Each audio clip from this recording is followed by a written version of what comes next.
Hi, this is Josh with SubGravity, and today I'm going to show you how to set up your adjustable harness onto your backplate. For this, you'll need your standard backplate, it can be a SubGravity or another brand, and your SubGravity adjustable harness. When you receive your new harness, it'll come with everything you need in the box to set it up on your standard backplate. You've got the webbing, your DIR knife and pouch, your stainless steel buckle, D-rings, your EDPM elastics, your other harness strap, a crotch strap, and the rest of the hardware that you need to get everything set up. You will notice that there's two heavy-duty belt stops, or stays, or keepers, or whatever you want to call them in there. You will want to keep those separate because they are used differently. You can use your handy DIR knife to cut these zip ties. Your harness will come with one straight D-ring and one bent D-ring. You can put them wherever you want, but we recommend the bent D-ring on the crotch strap and the straight D-ring on your left hip. You'll use one of these thin belt stops for each D-ring, and then the last two will be used on the belt of your harness. These two heavy-duty belt stops will be used on the shoulder straps of your harness. The first step will be to take your back plate and we're going to attach the shoulder straps of your new adjustable harness. Simply unroll these. You can see the shoulder D-ring is already installed on the strap for you. You're going to take the shoulder strap from the back of your back plate and feed it through the slot and then feed it back through the front so you end up with a tail on the back of your back plate, just like this. Then you're going to take one of those heavy-duty belt stops and install it here on the back side of the back plate. So this is where, if you want to adjust the height of your adjustable buckle, where that sits on you as the diver, this is where you'll adjust that. You can either let out more webbing or take in more here.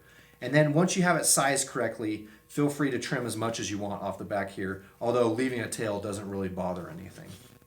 I will mention here as I do the other side, there's no difference between the left and the right, so don't worry about that for now. You will want to make sure that you have them even here, especially as you're going to adjust your harness. You want to make sure they're even on both sides. The next step will be to weave the lower portion of the strap, which is the waist belt, through the slots.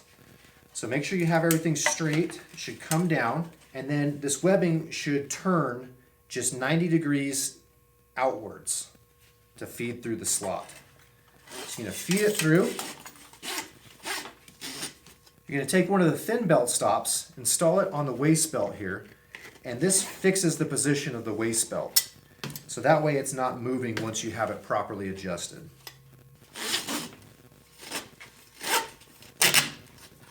So the back side should look like this. Now we'll do the same thing on the other side. Remember, as you're adjusting this harness for yourself, this upper section of webbing will adjust the height of the buckle, where this lower section, you can pull that through to adjust the length of this section of webbing below the buckle. Now we'll move on to installing the crotch strap. This D-ring is called the scooter D-ring, and this loop is for the waist belt to pass through. So this will go in front of the diver. Before you start weaving the crotch strap through the back plate, you'll need to install your D-ring on the back side of the crotch strap. Grab a thin belt stop, slide that on first, then the bent D-ring, then back through the belt stop. Don't worry about pulling this tight now, it'll actually be easier if you leave it loose. Weave it through the slot in the back plate. Then you're going to weave it back through the belt stop, but not through the D-ring again. So it'll actually be on the inside of this first loop. So what you'll end up with is your crotch strap attached here, and then the spare webbing will actually be on the inside, so it's not flapping around. The position of this D-ring is really personal preference, but we'll do a whole nother video on adjusting the adjustable harness for you as a diver. We're almost done installing your new adjustable harness on your back plate. The next step will be to install the left hip D-ring. Grab another thin belt stop, then the D-ring. You go back through the belt stop. And again, we'll do a whole video on adjusting this and sizing it properly, but the idea is that this D-ring ends up right on your left hip. Next, we'll install your DIR knife pocket. This is going to end up between your left hip D-ring and your waist buckle. So go ahead and install this on the left side of the waist belt. And you'll be able to slide this easily to whatever position you want, so just go ahead and slide it back to the D-ring for now. Next, we're going to install the waist belt buckle.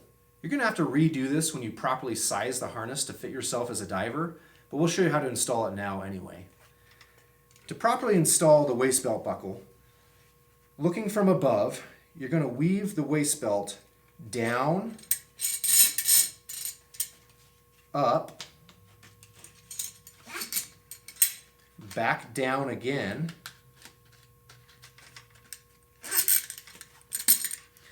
and then to get rid of this tail, or at least tuck it away so it's not bothering you, you're going to weave it back through this last slot.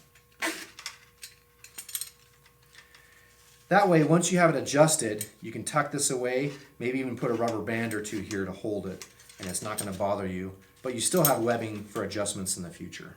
Lastly, we're going to insert our DIR knife into the pocket, and then we can take elastics, like this EDPM elastic that we offer. I like to stretch them out a little bit before I put them on, just to make it easier, but these are great for securing ends of straps. For example, right here on the crotch strap. So this way, that extra webbing that we left there, we have somewhere to tuck it and stow it away nicely. Hopefully this video has helped. If you have any questions about installing your adjustable harness, leave them in the comments below and we'll answer them as quickly as we can. Something else to note, SubGravity also offers these adjustable harnesses pre-strung on 3 different backplate options. A 3mm aluminum, 3mm stainless steel, or a 6mm stainless steel. So if this video scared you from weaving your own harness onto a backplate, or you just don't have the time to do it, go ahead and order one of those pre-strung complete backplates.